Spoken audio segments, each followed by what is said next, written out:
اور دکھائیں اپنی سڑکیں، اپنی نالیاں، اپنی گلیاں، اور جن حضرات نے چھوٹی چھوٹی گلیوں میں بڑے بڑے گیٹ لگا کر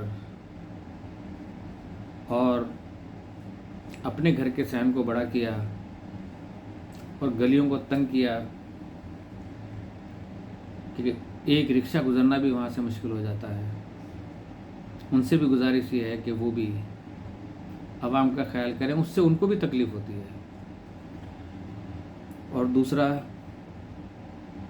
الیکشن ڈالتے وقت، الیکشن میں ووٹنگ کرتے وقت بہت خیال رکھیے گا اپنا، اپنی بہنوں کا، ماؤں کا، بیٹوں کا، بزرگوں کا، اور کسی ایسی جگہ پہ جانے سے گریز کریں جہاں پہ کوئی ٹینشن آپ کو محسوس ہو رہی ہے، کیونکہ آپ بہت قیمتی ہیں، ہم سب کے لیے، قوم کے لیے، قوم کو آپ کی ضرورت ہے اور آپ کو خود کو بھی آپ کی ضرورت ہے، لہٰذا میری اس گزارش پہ عمل ضرور کیجیے گا۔ تھوڑی سی میں گفتگو کر کے آپ کو آج دل کی شریانیں کھولنے کا علاج انشاءاللہ تعالی بتاؤں گا، اور اس کے علاوہ ایک اور نسخہ شوگر کا انتہائی اچھا اور کارگر ہے، لیکن اس سے پہلے کچھ تشنگی ہے میرے دل میں، میں علماء کرام سے، مفتیان دین سے ایک سوال رکھتا ہوں، بالخصوص مفتی فضل حمدر صاحب جو کہ میرے بہت پسندیدہ ہیں، میں ان کو سنتا بھی ہوں، کمنٹس بھی کرتا ہوں، ظاہر ہے کہ سبسکرائب بھی کیا ہوگا تو کرتا ہوں۔ ان کی گفتگو میں نے آج سنی کہ مفتی صاحب نے فرمایا کہ یہ جو سزا سنائی گئی ہے یہ شریعت کے ساتھ کھلواڑ ہے، یہ ملک کس نام پر حاصل کیا گیا؟ آج پوری دنیا، تمام مسلمانوں کے سامنے پاکستان میں اسلام کے ساتھ جو مذاق کیا گیا ہے، شریعت کے ساتھ جو مذاق کیا گیا اور کھلواڑ کیا گیا ہے،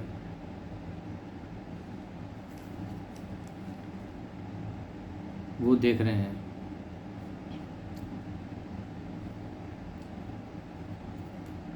جو سب علماء اکٹھے ہو کر کے، جس میں انہوں نے کہا کہ شیعہ بھی، سنی بھی، اہل حدیث بھی، دیوبند بھی، آج سب متفقانہ طور پر شریعت کے مطابق فیصلہ کر رہے ہیں۔ اگر یہ فیصلے متفقانہ طور پر ہو رہے ہیں تو مجھے بڑی خوشی ہے کہ علماء اور مفتیان دین کسی بات پہ تو اکٹھے ہوئے، اور آئندہ انشاءاللہ بھائی چارگی سے رہیں گے، تکفیریت کے کوئی نعرے نہیں لگائیں گے۔ لیکن آج جو یہ فتوے جاری ہو رہے ہیں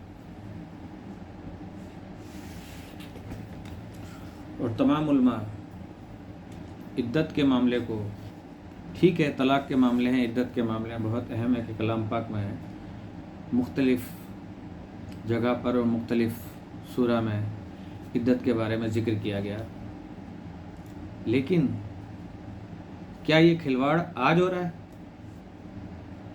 دین کے ساتھ، شریعت کے ساتھ؟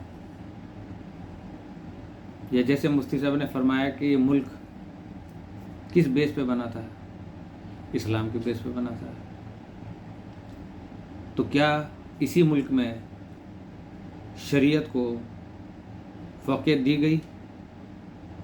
کیا شریعت کا کھلواڑ نہیں ہوا اس سے پہلے کسی بات پہ؟ کیا دین کا مذاق نہیں بنایا جا رہا آج بھی؟ صرف عدت پہ ہی کیوں آپ نے توجہ مرکوز کی؟ اس میں کسی کو بچانا مقصود ہے تو سن لیں کہ یہ کھلواڑ 1400 سال سے مسلسل ہو رہا ہے. اس وقت بھی کسی کو بچانا تھا. یہی وجہ ہے کہ آج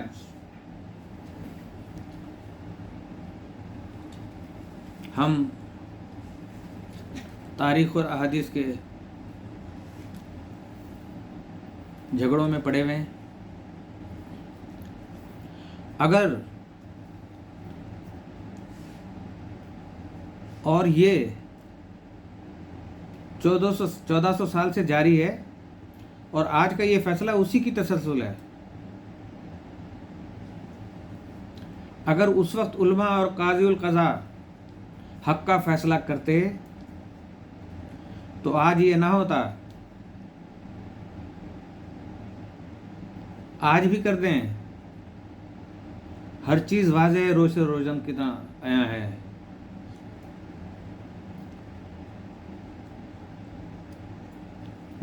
جو آج اللہ تعالیٰ اور رسول کے ساتھ کھلواڑ کیا گیا، بقول آپ کے مت بھولیں اس وقت کی شریعت کو.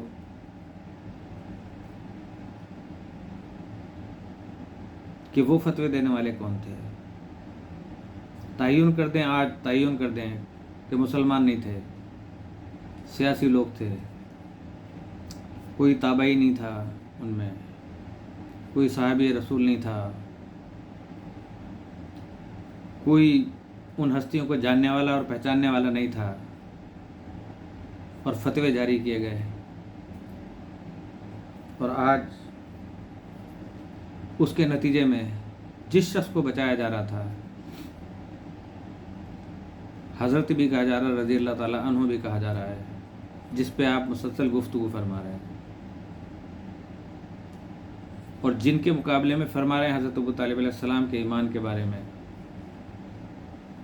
اور نیچے مینگل صاحب کی، منظور مینگل صاحب کی تصویر ہے. تو آپ کو اس کی ضرورت پیش نہیں آتی آج سمجھانے کی. تو دوسرا آپ نے کہا کہ نکاح تو ٹوٹ جاتا ہے لیکن سزا نہیں ہے اس پہ. مانا کہ عدت کو تو شریعت مانا گیا کہ عدت کے اندر وہ نکاح کیا گیا،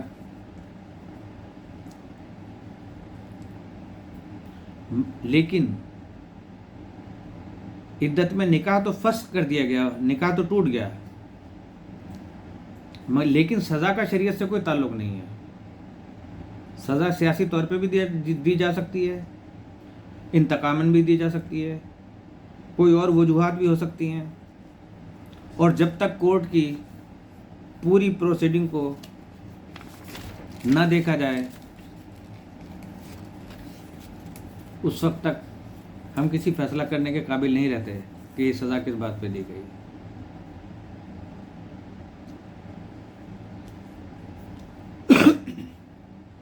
سوری. تو اب فرض کریں کہ عدت میں نکاح فسخ ہو گیا. یہ میرا سوال ہے. اس عدتی زمانے میں 20 روز، 25 روز، 15 روز، 16 روز، 10 روز اس نے عدتی شوہر کے ساتھ گزارے، ملاپ کیا، دن رات اکٹھے ایک بیڈ پر سوتے رہے. اس کے نتیجے میں اگر بیوی حاملہ ہو جائے تو بچہ حلالی کہلائے گا؟ یہ سوال ہے. یا حرامی کہلائے گا؟ یہ دوسرا سوال ہے. تو مسئلہ کلیئر ہے کہ اگر حلالی کہلائے گا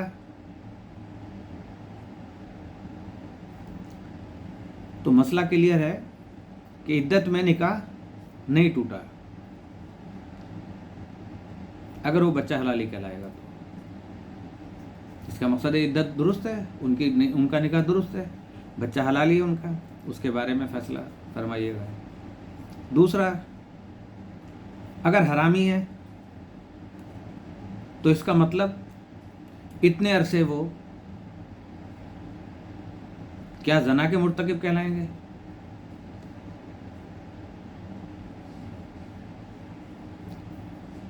چاہے بچہ نہ بھی ہو، حاملہ نہ بھی ہو، تو جو اس نے بیوی سے ملاپ کیا، جب نکاح ہی ٹوٹ گیا کہ نکاح غلط تھا،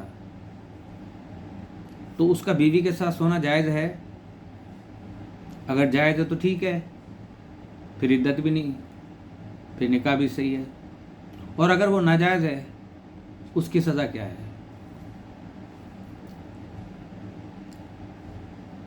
اور یہ فرمائیے اس کے لیے کہ اس کے بارے میں شریعت کیا کہتی ہے۔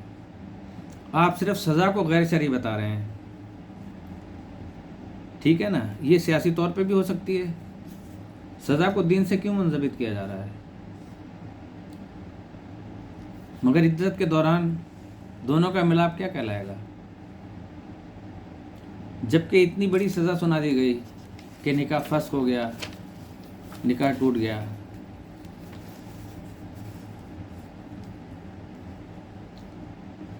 تو اب اگر نہیں ٹوٹا تو ٹھیک ہے، ٹوٹ گیا تو اس دوران جو میاں بیوی کے فرائض انہوں نے انجام دیے، کیا وہ جائز ہیں؟ ناجائز ہیں تو اس کی سزا ہے کوئی شریعت میں؟ کیونکہ دونوں عاقل اور بالغ ہوتے ہیں۔ اور پھر اس بات کو بھی آپ یقینی بنائیں اور یقین دلائیں کہ اسی تناظر میں اگر کوئی اپنی جنسی خواہشات پوری کرنے کے لیے عدت میں نکاح کر لیتے ہیں، کوئی مرد بھی کسی عورت سے کہتا ہے کہ عدت میں نکاح ہو جاتا ہے، دیکھو اس کا نکاح جو تھا وہ ہو گیا تھا، سوالات تو آ رہے ہیں نا دماغ میں، اور وہ عدت میں اس سے نکاح کر لیتا ہے بیوقوف بنا کے، اس کے ساتھ سوتا بھی ہے، عیاشی بھی کرتا ہے، اور 15 دن کے بعد یہ کہہ کر کہ عدت میں نکاح کہتا ہے لہذا ٹوٹ گیا، اب تمہارے راستے الگ میرے راستے الگ، لہذا اب ہم علیحدگی اختیار کر لیتے ہیں۔ تو سوال یہ ہے کہ جس عورت سے نکاح کیا گیا، اب اس کا مستقبل کیا ہوگا؟ اس سے کون شادی کرے گا؟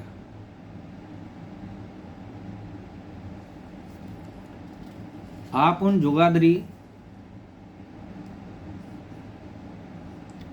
یعنی ان کے ساتھ کون نکاح کرے گا؟ تو یہ میرے چند سوالات ہیں کہ آئندہ اس قسم کا اعادہ نہ ہو،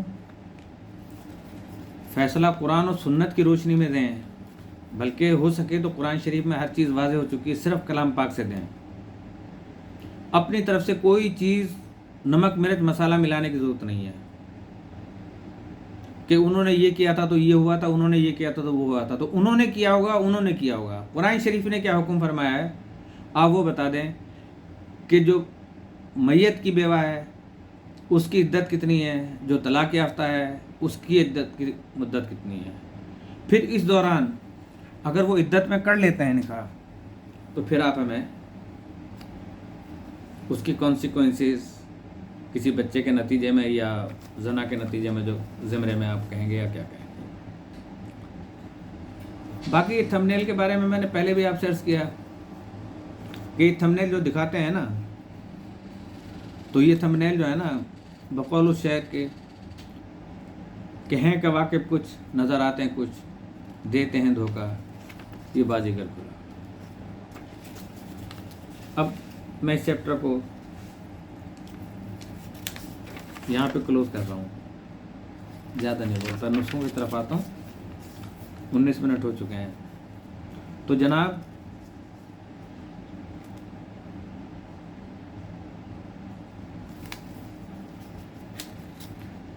کسی شاعر نے کہا کہ دل میں جب درد ہو تو کیا کی دل میں جب درد ہو دوا کیجئے، دل ہی جب درد ہو تو کیا کیجئے۔ اور پھر دل کا معاملہ، سب دل کے معاملے میں قید ہیں۔ تو میں آج کیوں نہ آپ کو دل کی شریانیں کھولنے کا نسخہ بتا دوں کہ جب دل کھلے گا تو لوگوں کے آنے کے لیے بھی جگہ بنے گی، اس میں آپ کو موقع ملے گا، اپنے دل میں بسائیں، اچھی باتیں بسائیں، لوگوں کی محبتوں کو بسائیں، ان کے بھی دلوں کو یہ نسخہ کھلائیں تاکہ ان کی بھی شریانیں کھلیں، ان کے دل میں بھی آپ جاگزین ہو جائیں جا کے۔ تو جناب عالی سن لیں، لا تعداد کا آزمودہ ہے اور بہت ہی مجرب ہے۔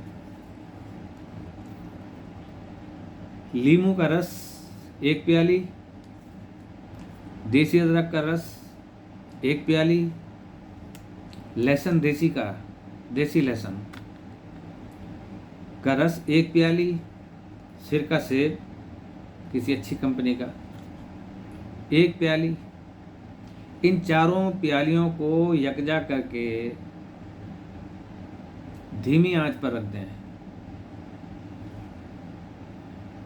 اب یہ 4 پیالیاں تھیں، اتنا اس کو دھیمی آنچ پر رکھ کے گرم کریں کہ 1 پیالی کم ہو جائے اس میں سے، اور 3 پیالیوں کا محلول جو ہے وہ رہ جائے۔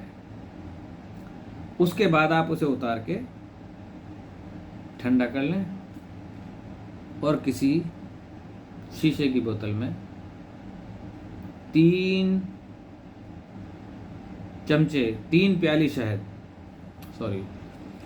پیالی شہد خالص ملا کر ان سب کو خوب مکس کریں،